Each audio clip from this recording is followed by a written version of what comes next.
Next, I'll teach you how to exercise. First, you need to check whether your pelvic floor muscles can exert force. Previously, I taught everyone a method to make pelvic floor muscle training precise to within 1 millimeter.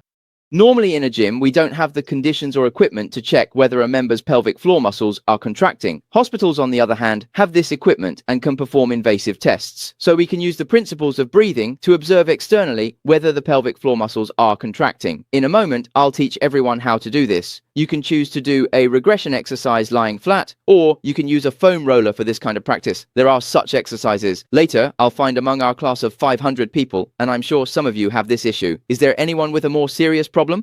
Has a doctor already told you that you need surgery for hemorrhoids or urinary incontinence, like urinary leakage or hemorrhoids, or after childbirth? If you have organ prolapse, I can help. Because I really don't have time to give you private lessons usually, but I can help you solve these problems right here. There's nothing embarrassing about this. We're just being professional and academic. I didn't expect it to be you. Which issue do you have?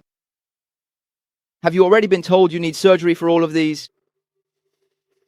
I've already been told I need surgery for several years now. It's been more than 3 years. He is a fitness coach and his muscles are quite strong. He is one of our students and has attended many of my classes. It's just that this is his first time attending this particular class. You probably wouldn't expect a relatively young female coach to have this kind of problem, right? It's just that he had the courage to stand up and speak out. Many people have this problem, but they don't have the courage to come forward. Okay, and you? How long have you had urinary incontinence and hemorrhoids? Both of them are the same. Do you have both urinary incontinence and hemorrhoids? You have both, right? That means you can't control either the fan-shaped area or the triangular area. How long has it been for you? 7 or 8 years. 7 or 8 years. We have a client. She found me when she was in her 50s. Ever since she gave birth in her 20s, she had to wear sanitary pads all the way until her 50s. Not for her period, but because of urinary incontinence. Whenever she got nervous, she would leak, and even just running or coughing a little would cause her to leak. It's very embarrassing, so she always had to wear sanitary pads. How severe is your condition? Did the doctor ever tell you to have surgery? I didn't go to see a doctor. After exercising for a while, it got better, but then later, for some reason, it started again. Are both of you like this? Does it leak when you cough? Yes, it does. You do. Do you? Does it happen when you jump? So you see, one of you can't jump and the other can't cough. Whichever one you want to focus on is fine. I'll guide you both through some exercises.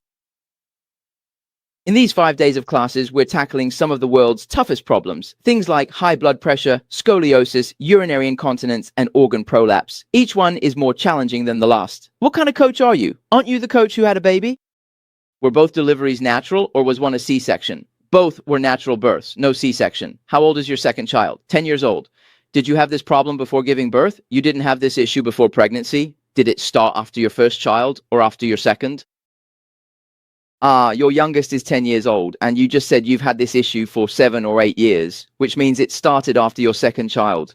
Because she doesn't remember, I'll help her sort it out. I have a very good memory. I remember every word my patients say, even things they mention unintentionally. That's my occupational habit. Just now, she said it's been 7 or 8 years, and then she told me her second child is 10. So when I asked if the urinary leakage started after the first or second child, she said she couldn't remember. Well, then it must have been after the second child. All right, just lie down here.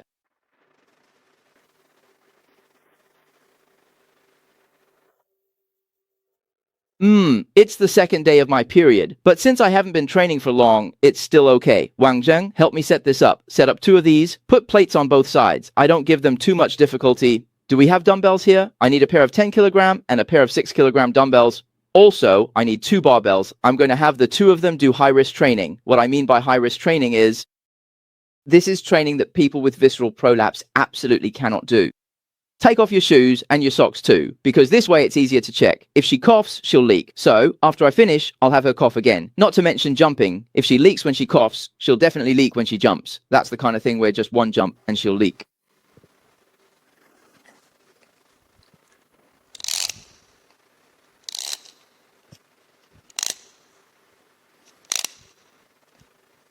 Hip and knee flexion.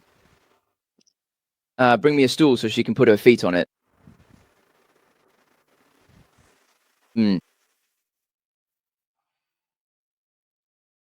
Okay, I want you to lift yourself up just a little bit more. Lift up a little.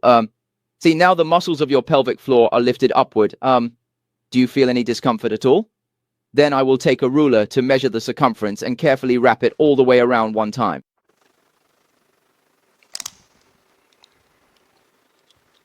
This is also an original movement of mine.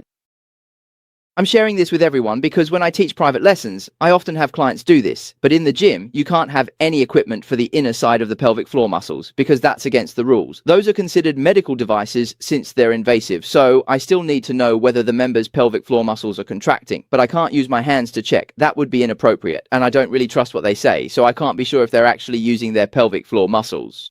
So I could only rely on myself to figure something out, and that's how I came up with this method. When you inhale, expand your abdomen all the way around. Yes, expand it as much as you can.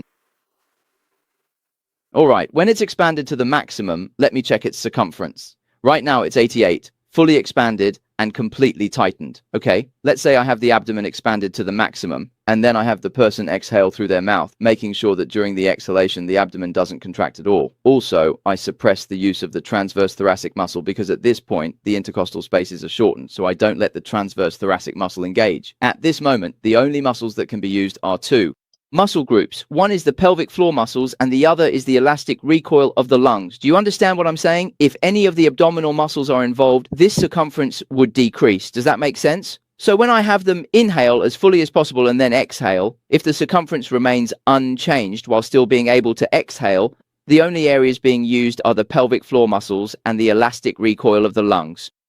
Because I have inhibited the use of the pectoralis muscles and the abdominal muscles, so only the pelvic floor muscles can participate. Okay, now take a deep breath in. Good, keep it at 88. Maintain it at 88, then open your mouth and exhale slowly. Right, there should be no change here, and don't pull your abdomen inward. I need to have him complete the first step first.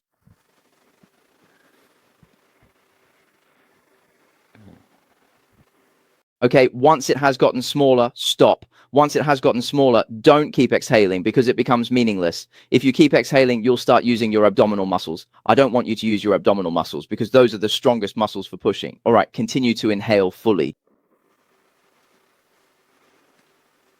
You haven't opened up. I want you to return to 88. Yes, very good.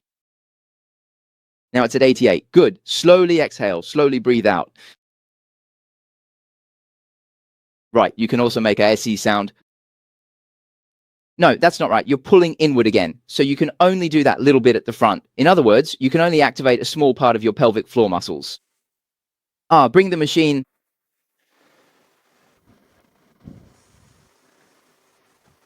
Yes, very good. Don't pull inward. You're starting again. Okay, stop. Then continue to inhale. As soon as this area gets smaller or looser, it means your abdominal muscles are starting to get involved, and I don't want your abdominal muscles to participate.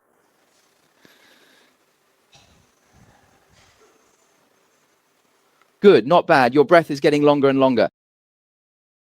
All right, that's good. You can take a break for now. While you rest, I'll show you how to connect the two movements together. The principle behind the whole movement is this. I need to make sure that your pelvic floor muscles are already engaged when you exhale. What I'm actually doing now is also a Kegel exercise. I'm helping you find the sensation of your pelvic floor muscles during this movement. Once you've found that sensation, listen carefully to what comes next. This part is extremely important. What follows is what will actually help improve your pelvic organ prolapse. When I have you make this sound, that's when you start contracting inward. Your abdominal muscles begin to contract. At that point, stop making the sound, close your mouth, and neither inhale nor exhale. Then what do you do next? I've prepared a barbell for you here. After you stand up and hold the barbell, you'll do a shoulder walk forward. When you do this, I don't want you to go fast. After you lift it up, I want you to hold steady, then move forward. But my requirement is that you cannot breathe. Do you understand? Okay?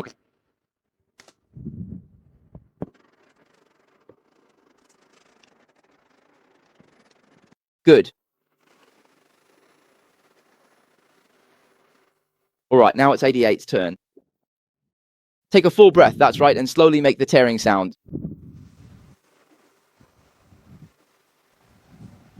Not bad.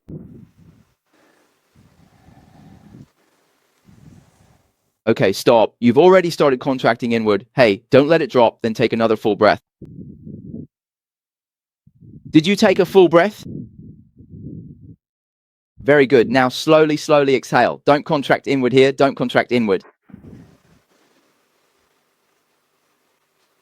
Okay, hold your breath. Let go of your focus. Hold your breath and take that with you as you go.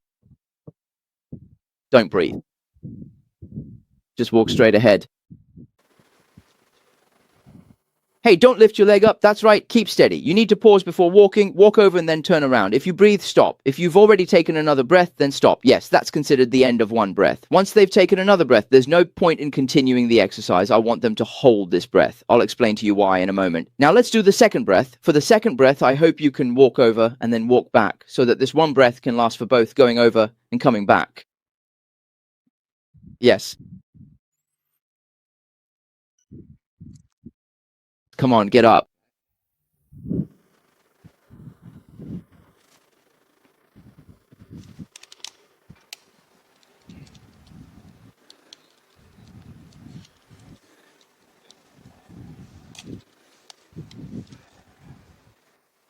Come on. That's too far. Come a bit closer, closer to the chair. Yes. All right, lift your chin up a bit, then take a deep breath in, fill your lungs. Expand your abdomen, but still return to 88. 88 is your maximum. That's good. Yes, control it here. Don't pull your abdomen in. Don't suck in your stomach. Yes, don't suck in your stomach. Very good. Okay, hold your breath and start. Don't change your pace. Walk over there and then come back. And your legs need to pause briefly. Very good. No, you can't hold it anymore. All right, come here. Sit on the chair. I know, you brought the barbell over here. Because when you make a movement or change your body position, you can't hold your breath anymore. Okay. Come on, inhale, expand here. Open up this area. Wait a moment. Wait, let me turn this over.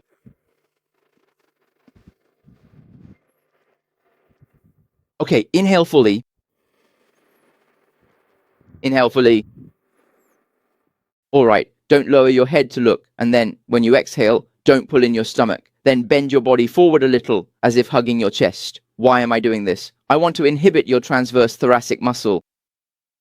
Then inhale fully here. I don't want your transverse thoracic muscle to help with exhalation. Hey, don't forget to pull in your abdomen. Very good. Exhale.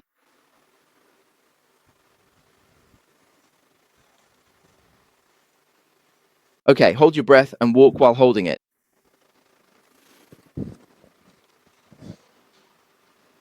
Don't breathe. Squat down, and then stand up again. Right, you changed your breath again. If you change your breath, it won't work. You can't keep practicing if you change your breath. That's enough. This is fine. Since your breath is so short and you can't hold it, I'll increase the training intensity for you. For the last breath, I want you to do it like this. This dumbbell is 7 kilograms. Watch me carefully. When you exhale, keep your abdomen from contracting, and then, when I tell you to hold your breath, you immediately stand up and do this movement with the dumbbell.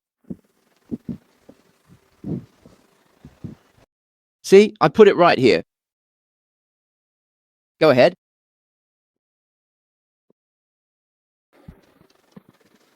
No.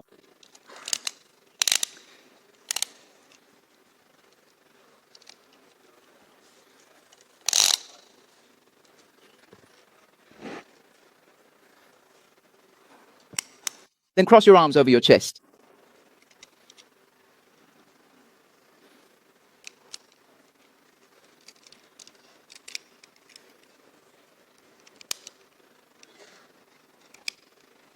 Come. Inhale, fill it up completely. And dust mites. It's not hip flexion, it's chest hunching against chest hunching, so your transverse pectoral muscles aren't being used. Okay, inhale and open it up. Inhale, open your abdomen.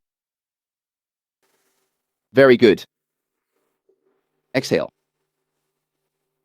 Don't pull in your stomach. That's right. Very good. Keep your abdomen open. Okay, hold your breath. Don't breathe. Hold it. Yes, very good. Keep holding your breath. If you can't hold it anymore, stop. Hey, much better. You held it longer this time.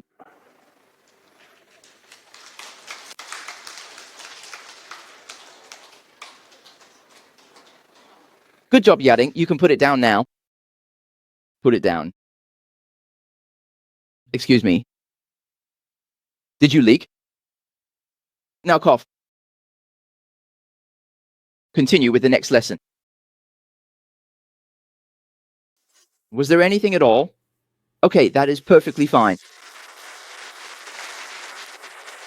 Alright, let me explain what I just did. I needed to make sure that her pelvic floor muscles were activated. How can I be sure? Because there are only 3 places that exert force during exhalation: the pelvic floor muscles, the abdominal muscles, and the transverse thoracic muscles, plus the elasticity of the lungs. So that's 4. If I have her inhale and open up her abdomen, and during exhalation there is no contraction at all, then her abdominal muscles are not involved.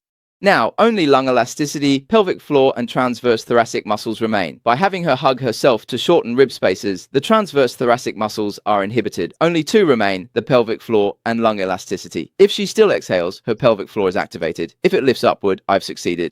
At first, what we're training is her exhalation strength, her ability to exhale. You can think of it as if she's already gone from the 2nd floor to the 3rd floor. As soon as she stands up from the chair, my contact area becomes smaller, and the brain will automatically tighten the pelvic floor muscles, because at this point, the pelvic floor muscles need to support the internal organs.